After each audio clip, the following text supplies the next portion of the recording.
You're on the air. Hello, and welcome to Woodshed Reviews, where we look at films old and new, good and bad. And on today's show, we're joined by a guest, Ish. Hello. Has joined us to discuss...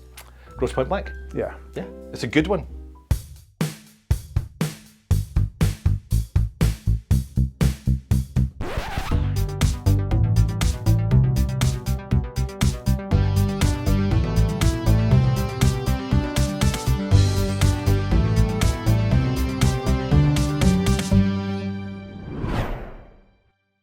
So, from 1997? Yeah, John Cusack. He's a hitman who has not been back home since he left school, since he disappeared from school, is invited to a high school reunion. His assistant bullies him into attending it because it happens to be a hit in the area that he could do while he was there to make up for a hit that just went wrong. And that's pretty much where film kicks off. Why are you so interested in me going to my reunion? I just find it amusing that you came from somewhere. Bye. I think there's two hits at the start. There's the introduction where he assassinates an assassin, so he's essentially working protection duty, and then Dan Aykroyd's character kills the person he was protecting, and his boss is not happy. But he did the job he was paid for at his position. I think that's where we open, and then as a recompense, he agrees to do this job and go home. Yeah. And that's a running theme, I think, around the going home, because I think it comes up several times through the movies. You can't go home again. I'm standing where my living room was, and it's not here because my house is gone, and it's an Ultimart. You can never go home again, Oatman. But I guess you can shop there. We follow him in to the town. There's a tracking shot that follows him in. He drives past the radio station where he hears the voice of his high school sweetheart who he abandoned at the school dance. Yeah, he didn't arrive to pick her up at the prom, and she hasn't seen him since. Yeah, and she coerces him into a live interview. Yeah. Or character assassination. Yeah. Okay. So, you're back, a decade late, and you're on some sort of therapeutic assignment, and you want to sort things out with me. So the question now becomes, do I allow you access to me, or do I call security? I don't think that'd be a good idea. It actually does tell people he's a professional killer, but they think he's just... Oh, they always think he's joking. Yeah. So what's your business? Professional killer. Do you get down well with that? No. He's not morally reprehensible. He doesn't enjoy killing. He kills for money. Yeah. Yeah, he's always saying, it's not me. It's not me. It's just his job. It's just his job, yeah. But I think that's a recurring theme through the movie as well, and it kind of is him. Whatever it is I'm doing that you don't like, I'll stop doing it. It's not me. That ends, they agree to meet up later, and then he goes home, which is now a shop. I think that's the first time somebody tries to kill him. That's right, because there's somebody on his tail, like a mean-looking guy. Benny Arcadis, Benny the Jet, who was his martial arts instructor at the time.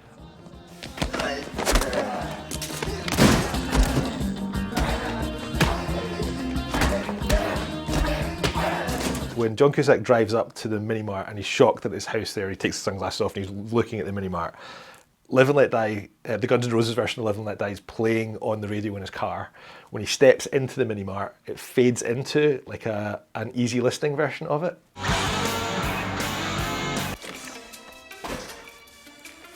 Here's your seat. And the guy's on his headphones playing in the arcade. There's huge big shoutouts happening in the background behind him, which he doesn't see at all. He probably thinks it's part of the game. It's kind of like traditional Hollywood shootout for the era, like late 90s. Lots of things go bang. There's lots of throwing of things. It does a good job in a way that maybe Hollywood films of the era don't do. In the action tends to be relatively scaled down. Nothing goes particularly ridiculous. Yeah. So things look like they hurt, and there's lots of like kind of situational kind of awareness. So like when they're fighting, there's throwing of cans off of the shelves and pasta and things like that. And when things hit, it looks like they have some sort of impact.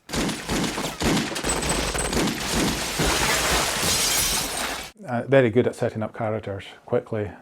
Yeah, there's a lot of characters in this, and you just get to know them straight away, what they're like. I think it's a good example of how you can use cliche to establish your characters, because there's certain characteristics that certain characters have that you can immediately identify with, or you'll make assumptions about which are correct in the framing of the film, and they can carry them through, or they subvert them at a later point, and that doesn't it doesn't throw you because it plays with your expectations. It doesn't do a lot of explaining of everything, which you'll find. I think that's the difference between good movies and bad movies. Is good movies show, don't tell.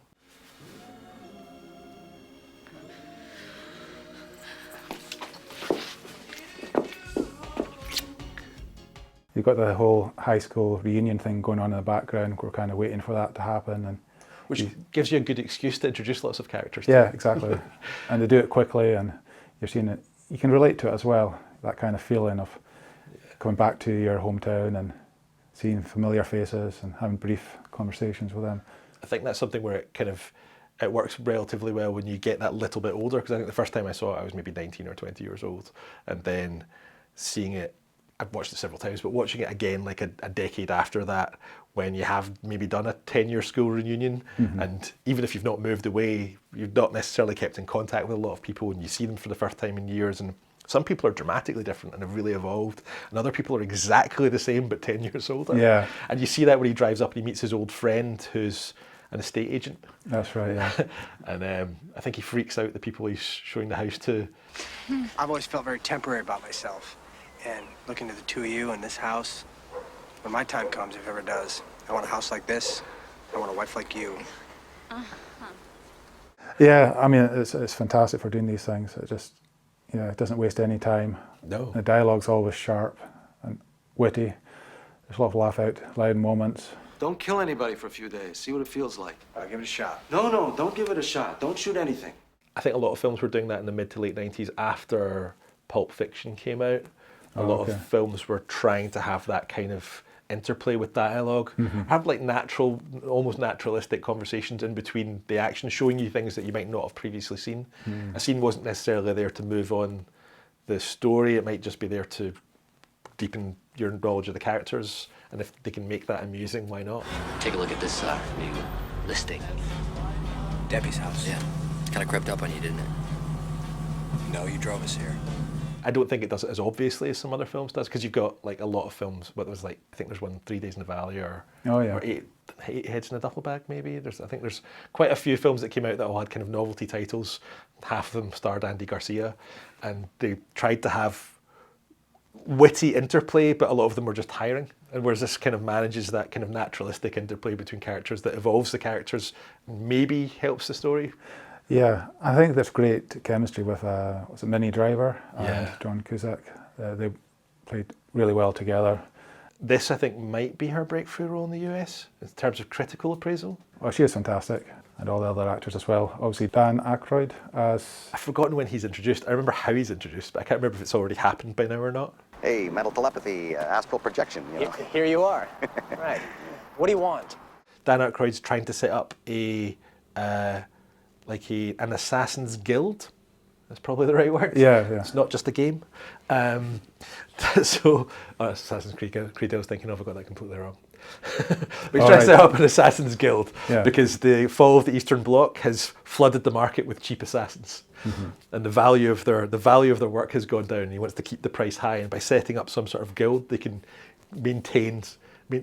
organise, make sure that gigs are not double booked. You don't end up with the situation like we have in the opening where 2 people are booked to kill the same person. Yeah. And they can maintain some sort of price parity. I think it's one of the few roles where you could suggest that Dan Aykroyd can act. All right, well, life's full of second chances. Yeah, he's really good in this. I think he's great in it. Yeah, he's got that manic look about him. He's very, very manic, and a lot of the way that he acts in other movies that doesn't come across as naturalistic works for the character that he has. He's really, really well cast in it. And Dan Aykroyd as an assassin isn't something you might naturally think, but he works in this movie. Yeah. Why don't you just go and shoot the fucker? And then the reunion's kind of stepping closer, and he's kind of focused on trying to make up with Debbie. Yeah. So we have a few scenes with Debbie where they're getting to know each other again.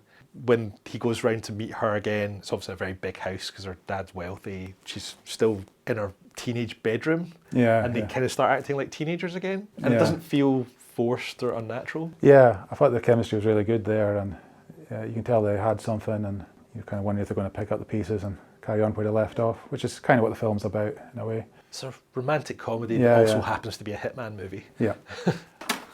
I know what I do isn't, moral per se. Make this gun work. Sure. But I think if you can just look past that, you can find a man worth loving. I mean, I'm working on the redemption thing, but... Girl, don't you listen to him. He's a professional. Oh, hold on a minute. And I love the interplay between John Cusack and her father. Like, Clearly remembers him. yeah, and how this funny dialogue exchange, kind of exaggerating what they do, and because you're right when you say that when people ask him what he does, he says he kills people for a living, and nobody ever believes him, because that is the conversation with the father, isn't it? What have you been doing with your life? Professional killer. Oh, good for you. It's a growth industry. Because then I think he agrees to take her to the prom, and he says he'll turn up this time, because I think he stood her up at the actual teenage prom. yeah. And then when we get there, it's pretty much what you would expect 10 years later, where people are drinking too much, people are trying to settle old scores. Yeah. School bully. Yeah, the school bully is tries to pick a fight with him. Yeah. But he calms it down because, like, whatever you think this is, it's not. You know? Yeah, and he has a poem in his pocket and he takes it. That was quite funny. Reads him a poem, tells him it's lovely, they have a hug, it's all good. That's excellent. You want to do some blow? No, I don't. There you go. I missed you. Okay, I missed you too. That's where we meet Benny Arcades again in the school hallway, which is one of my favourite movie fights. And it's one where I think the way that the film is shot serves it really, really well, because I think the film looks very much like a TV movie for the most part. I think it's its weakest element. Yeah, I mean, it doesn't bother me too much because the characters are so good, the dialogue's so good. You're They in carry that it moment, through. They carry it. But yeah, I like the fact it's kind of normally shot because it lets them do the work. It's not relying on flashy visuals, if you know what I mean. Oh no, I don't think it needs to rely on the flashy visuals. It's just there's areas where I'd want more, but not in the hallway fight scene. Because in the hallway fight scene, the fact that it's a little bit flat and it's not generally very dynamic with the way it's shot works really, really well. Because what you essentially get is a full frame fight scene with very little cuts between John Cusack, Benny Arcades, which is a pretty realistic looking fight scene. There's lots of blocking. Punches and kicks look like they hurt. It's not overly long where they're knocking lumps out of each other for an incredibly long time. Yeah. And when he does eventually win over, it's with a struggle and an improvised weapon. It's a phenomenal fight scene. Yeah, and that's probably the most brutal moment in the film, isn't it? I think he stabs him with a pen or Stabs something. him with a pen.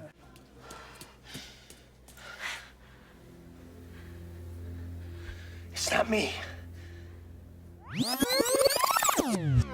I've missed a bit I want to go back to before the kill of that, where he's meeting all the people in because it's my other favourite bit in the film, where they're catching up with old friends. He bumps into somebody who's had a baby, like who was friends with at school, and there's just a moment where the baby's staring at him.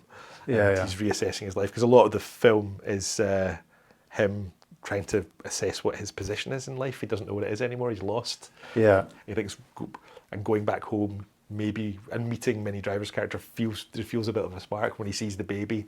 There's like a moment where he reassesses himself. Then he goes and kills Benny the Jet.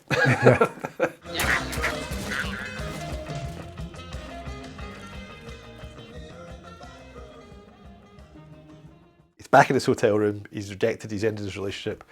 He opens his manila folder because he's not so far investigated who he's supposed to be there to kill. And it's Debbie's dad. The father, yeah. And I think one of the reasons as a hitman he feels like he's good with it is because if he's been asked to kill you, you did something to be in that situation. If I show up at your door, chances are you did something to bring me there. But what did Debbie's dad do? I can't actually remember. I'm not quite sure. Is it explained? I don't think it's quite explained. I think he turns up at the house. It's like, whatever you did, it must be some bad shit. Yeah. But I don't think they really explain what it is. But they've got a huge big house. They've clearly got some money. So you can infer from that he's very senior in some American corporation. Yeah. And that's probably all you need to know. Yeah. I think a lesser film would probably have told us in extreme detail what he does for a living. Probably, yeah. And given us a scene about it. Yeah. And Yeah. ultimately it doesn't matter. He's in love with Debbie. It's her dad. He'll save him. Yeah, and it's his ticket to redemption as well. Yeah. Or at least in her eyes, hopefully. Yeah. Maybe. He's going to kill a house full of people for it. Oh yeah, and this you've got an epic shootout in a house with all the various people arriving. Because everyone's been hired to kill Debbie's dad. Yeah. So Dan Aykroyd's new going concern are now trying to kill Debbie's dad, and they arrive in a van full of hitmen.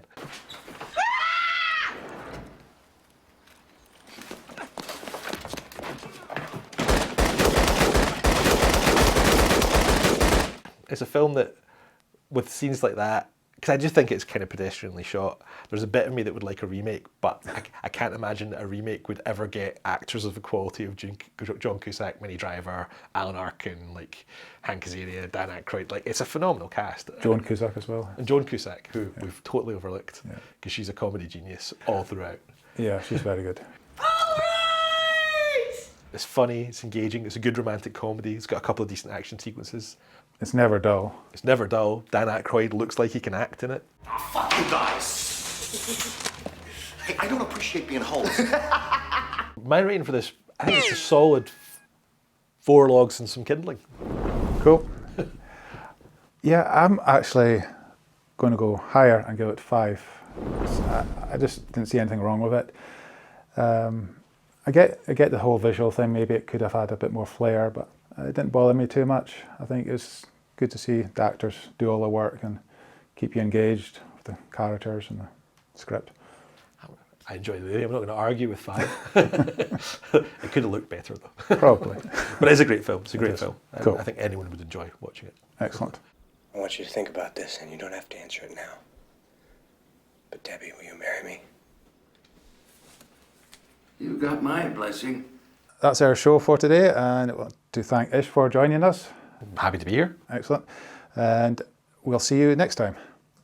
Bye. Bye.